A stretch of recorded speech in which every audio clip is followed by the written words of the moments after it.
हे बघा, याच्यामध्ये फ्युएल पंप आहे. लोकांना येतं, हे लाखो कॉईल चायनाला पाठवतात. म्हणजे वडिलांचे वडील असल्यासारखा कार्यक्रम आहे. पॉवर कॉईल ही मी स्वतः बघून आलेलं आहे. चांगली मोठी कंपनी आहे आणि तुम्ही माल वापरलेला आहे, त्यामुळे मी सांगण्यात काय पॉईंट नाही. पण ते आता BS6 मध्ये आलेले. बघा आता आपण ही गाडीचं कसं काम करतो त्यांची सेन्सर तुम्हाला दाखवतो मी. आता ह्या गाडीला आता साईड स्टँड लागलेलं आहे. साईड स्टँड लागलेलं आहे, तर हे कुठलंही कार्य चालू नाही. आता मी साईड स्टँड जर काढला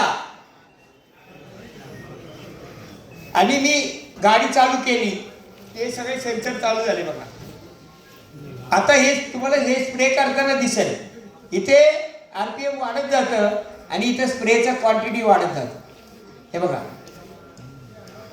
हा दिसतो इंजेक्टर कसं काम करतो. इंजेक्टरला किती वेळ चालू ठेवायचं याचा सेन्स कोण करतो?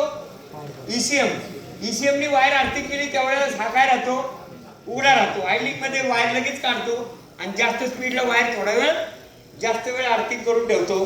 त्याच्यावर हे कार्य चालतंय. बघा इकडे आता जर गाडी पडली, बँक अँगल सेन्सर आपल्याला माहिती आहे ना, गाडी पडली की काय होती गाडी. आता हे बघा, आपण इकडे गाडीला पाडूया. तेव्हा ही गाडी आहे, ही गाडी मी समजा पाडली. बघा दुकान बंद. आलं का लक्षात? हे बँक अँगल सेन्सर कसं काम करते. आता हे सगळं कशावर चालू आहे? ऑटो मोडवर. आता जर आपण त्याला, हे ऑटो मोडवर आहे, हे मॅन्युअल मोड आहे, बरोबर. आता तुम्ही ऍक्सिलेटर जर दिला,